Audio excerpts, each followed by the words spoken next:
have a lot of option plays. Yeah, and the other thing is the liquidity. The liquidity in SoFi is awesome. Like, so let's properly transition to that. KRIS, why can you update us on your bullish thesis for SoFi? Why are you getting more bullish on the company? Well, number one, they have a very similar pattern to Palantir. I think one of our viewers, I forgot, Jesse Dow, I forgot his actual Twitter name. You know who I'm talking about. He actually did a relative comparison between SoFi and Palantir, and there was a lot of things that are very similar. And I think he's right on the right track, because my thinking was in the same boat, which was once these guys reach GAAP profitability, what is the market going to do? How is the market going to price these guys?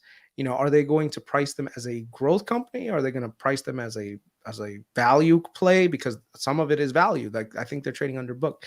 Yep, exactly right there. So if anyone isn't following this guy, I highly recommend you follow Jesse Lee Dow 1. So he did a really good comparison between SoFi and Palantir. And so, yeah, I think we could see a run up in SoFi, very similar to what happened with Palantir. What do you attribute that to? Like, at the end of the day, it's all math and like numbers, and so it's not necessarily a coincidence, right? But those charts do look incredibly similar, but they're in completely different sectors. Yet they seem to be trading the same. It's actually like a comparison that I was making between Tesla and Bitcoin, believe it or not. Like, Tesla trades like a crypto on the stock market, which is weird. But we can have this discussion as to why. But like, specifically, why do you think SoFi and Palantir seem to be? I personally think they got both grouped in as meme stocks. They both fell 85%. And then Palantir just got quicker to GAAP profitability. The one thing about Palantir is their momentum has stayed after the second quarter of GAAP profitability, because it's been profitability from operations. The first one was just some accounting bullshit. SoFi, when they become GAAP profitable, it's not going to be accounting. It's going to be like real hard profits. And I think that's what's going to lead the chart to become very similar. But I think they also have massive retail bases as well. Been leading to this, right? I think we looked at the trailing 12 months. It's been pointing to like, this is now the crossover point where they've just been beaten up. They've both been so beaten up. But SoFi too, in particular, if you're, I would not want to have been in the student loan business when a pandemic happens, man. Like, and the way they've changed their business, to me, they've gained my respect. And I think, KRIS, you would say absolutely. The same. Like, the way they've gone. You know what? In a way, if that company does hit the valuations and gets to where we think it is, obviously, because we're betting with our money, it actually was a very good thing that happened early on, because it shows you like the resilience, and it shows you the power of management, right? Because another company could have let that die, right? That could have been the nail in the coffin, and nobody would have questioned it. They'd say, well, it was your business. But Homeboy was like, nah, man, we're not going out like that. No, absolutely. I think this just goes to show you, when the times are tough, which CEOs are going to tough it out and which CEOs are just going to fold and put their hands up and basically just lay down and die, right? And Anthony Noto put his own skin in the game. Like, he really put his own money up for grab. Like, it was not a situation where it was like there was a guarantee that Noto was even going to get his money back, So when I look at leadership like that, like, yeah, I said this even when I thought SoFi was as not of a good company to invest in, because I was one of the people that was actually very critical of SoFi. Everyone knows that. My critique of them was primarily related to the risk of their personal loans, which, you know what, is something that was addressed by management, and they addressed it in a way that made sense to me. So I had to change my thesis on it. And once I did that, and you combine it with the valuation that they were trading at, it was like a no-brainer to me. Like, why SoFi? I kind of had a little, I'm not gonna lie, I kind of had a little hate for him, because he was like the COO of Twitter. I was like, what the hell is this guy doing? We're trying to run I don't think he was you think he was involved in kind of the censorship stuff? No, it's not the censorship stuff, but it's just like, he's not, these don't seem to be related businesses, right? But what you find is, like, there are some skill sets that do apply, and you can see, he's obviously a pretty scrappy guy. He wasn't a one-hit wonder. He was he's proven himself. That's why I say that this is actually a good thing to have happened at the time that it happened, because, man, he's shown why people should be following him, and then in the company, and in turn, investors should feel safe with him holding their money. Yeah, capital allocation is a real skill that a lot. Did we just cross 600? It just went to 594, right? When you said it was at 600 for a minute, I was gonna give it a couple of seconds. Let's wait till it gets to 600 again. Go ahead.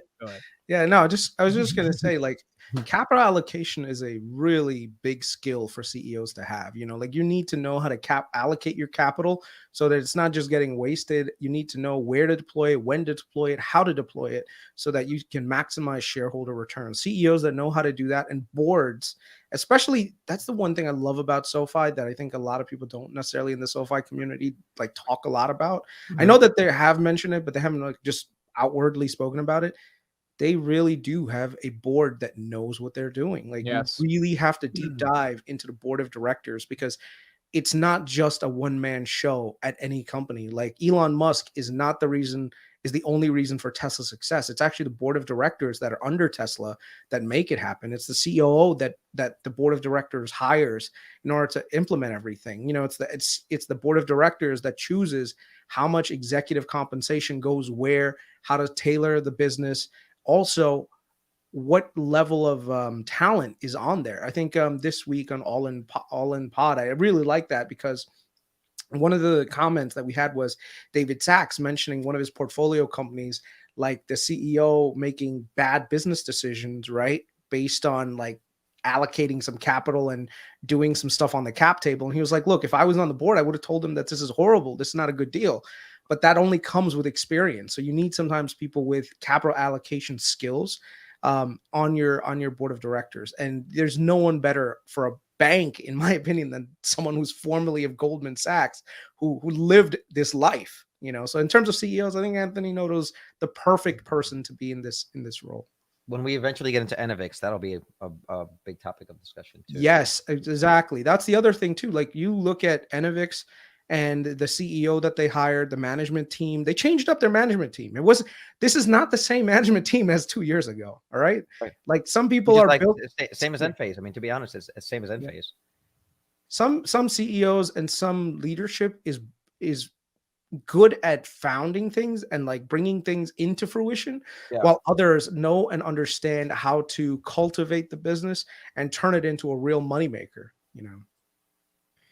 Chris, I want Carlos, you were going to say something? Just going to say that's a topic for another discussion. We've got 9 minutes before we take the questions, because we're trying to do the 1 hour, right? I got a little timer going. So let me put the StreamYard in the chat now. We have 577 people here. We touched 600 for a second, but we don't get to ring the bell. It's got to be at least a couple of minutes, right? So we ate the 600's ass for a second. Hopefully we can get this 600, but if not, still thank you 577 people for being here. StreamYard is in the chat. If you want to ask a question, please join. Have your camera on. Ask us a question. If you are new to the podcast for the first time, let us know in the chat. They want to talk Target. This was actually a question. We should talk Target. This was actually something that I was going to talk to you about, like privately, Chris. But I guess what's you, me, Amit, and 577 of our closest friends. The crossover. You had a tweet today where you talked about politics and finance.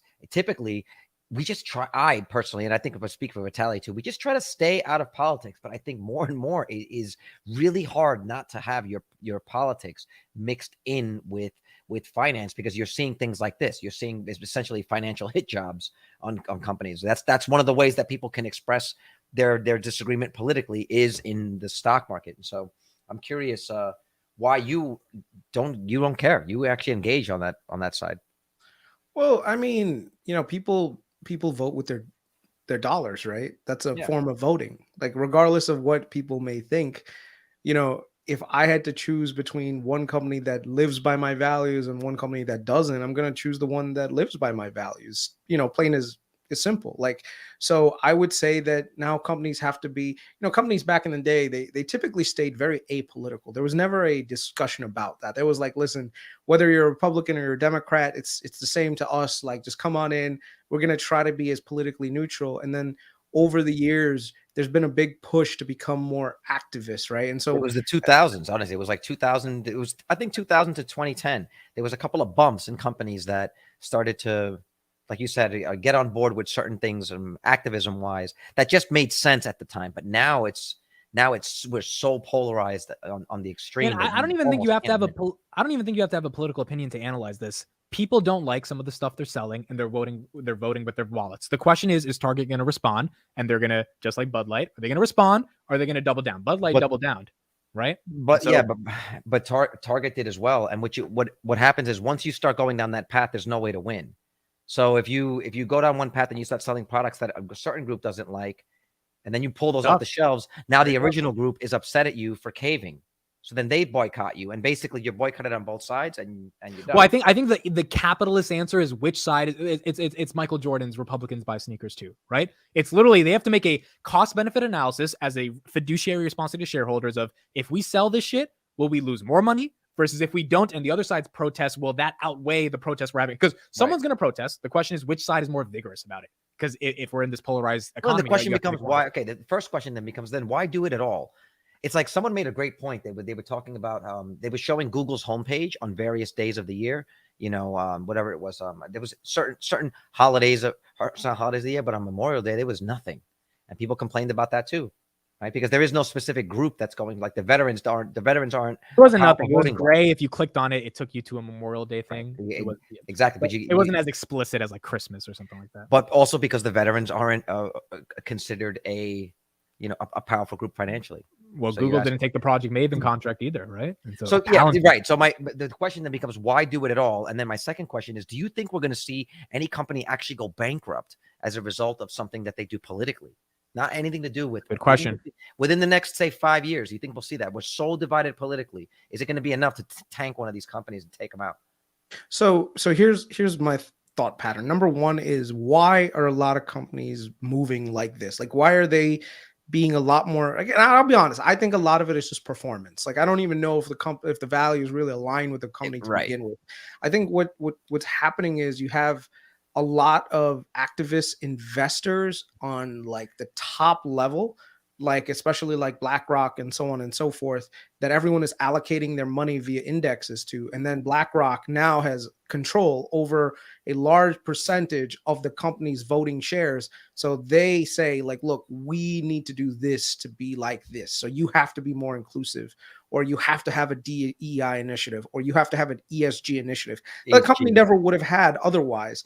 And so what happens is, because they have their marching orders from their financiers, they have to do what they have to do. And they also get to put people on the board of directors. Once again, the board of directors really matters.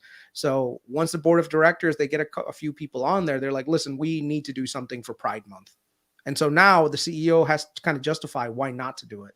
And at that point, it's, the board directors can remove. They're saying money. If the board wants you to sell this shit, you're going to sell it. If the board doesn't, you don't. You think basically your argument is money controls. But listen, to be fair, on the other side of that, in a capitalist society, why would you not take advantage of it? If they are identifying themselves as a group with money that want to buy products, and you can tailor something that you already have, slight premium, slight markup, do something on the in stores and show 5 or 10%. Everyone should be happy with that, including share. Like, everyone should be happy. This is where people try to bring morality into it. It's like, oh, well, that's not ethical. It's like, well, this is capitalism. You make profits, or right. Listen, and you own Palantir, so we know you have zero ethics. That's so funny. Zero ethics. And so that's the thing that you have to be very let's say I was the CEO of a company, right? And I have a board of directors.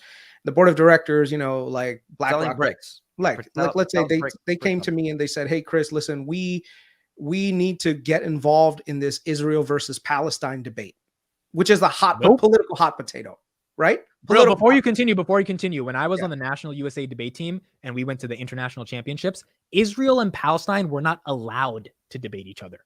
Like, this is high school debate, bro. High school fucking. I was like, what? Like, it's random. The pairings. They're like, nope, Israel and Palestine can't debate. I'm like, why? They're like, they'll rip each other's heads off. I'm like, is it that serious? And then I did some research. I was like, oh, this shit goes deep. Someone needs to call Dana White. Get in on that UFC 294. That speaks to Chris's point. Go ahead, Chris. Yeah, no. So I would just go to my board of directors and say, look, guys, I'd love to take a stance against either side, depending on what you guys want me to promote. But I think they would be really bad for the company in general, because there is no winner in this argument. I personally have a political opinion on who I think is probably more right than the other side, but that doesn't involve any of this stuff. And I'm not going to tell you guys who it is. I think both sides have pluses, and I think both sides have minuses. One side has a lot of things that they should be answerable to, and they're not answerable to it. And I don't like that. And I don't like the other side basically using a form of terrorism to get their political way, but I understand why they're doing it. So it's such even in my own brain, I have a conflict. So imagine when there's the billions of dollars on the line. But I also think we have to be careful when you say words like using that people voting with their dollars is terrorism. Like that's beyond a stretch. That But diminishes. you don't know exactly what he means by terrorism. You don't know exactly. No, I think you're referring to the guy that was on CNN that said if you don't buy products at Target, it's financial terrorism. He said. Really? Yeah. That's what it said? And he said it is literal terrorism. And I'm That's like, wild. well, I think we need to get these words back in context, right? Because we No, I think the one that perplexes me the most is like if you don't date transgender women, you're a bigot. And I'm like scratching my head like, wait, It's like what? he actually Like, scratches it. it's like I'm like trying to figure that out. Like, wait, so basically am I gay? Or am I straight? Like if I date a transgender? And then when you got a lot of money on the line, these questions only even become harder. There's like So you're things- right. So you're the Target CEO, and they're saying, look, it's risky, but we could make say 10% on our bottom line if we have clothes or whatever it is, or products that celebrate say this particular month. If we don't do it and our competitors do, then they could make that money. So then we look bad if we don't. So who are you most responsible to? Is it the shareholders? Is it your own morality? Is it your employees? Because you see what some people are doing now. They're going to the store. They're buying it. They're taking everything off the shelf. They're going to the counter. They're saying they're going to buy everything. Once everything is off the hangers, off the racks, they upsell the protection plan. And then they say we forgot the wallet, and then they leave. Now the employees have to go back and restock everything, and they're just doing this over and over just to create problems for Target. You have to ask yourself, like, what's worth it at the end? Like, where do you, as the CEO? All right, we got two people in the back, 45 minutes. I got to get this done in an hour. So, Chris, last point, then I'm going to bring them up. Yeah. Also, Target, I think physical retail in general is having a big issue with crime, physically people robbing stores. They're the front line and of some of this stuff now. Yeah. That's the stuff that I'm like perplexed by. I'm like, wait a second. So the solution to the question is, so you guys have all seen the videos of people just basically taking shit and running out the door, right? Lululemon, they fired the 2 employees for calling the cops. Like, so this is the part that always confuses me. It's like, wait, so you want people to steal from you, and then you have to close down the business? Like, where's your thinking short term? Where's your thinking long term? It's because what's happened is the backlash. If they attack one of the looters, for example, or one of the robbers, the backlash on them politically and financially is too great, so they don't risk it. But then what you're basically saying is just come in and steal a lot of shit. You're seeing it in supermarkets. You're seeing it in basically everywhere, and it's all over the world. I'm watching the ones in London are outrageous.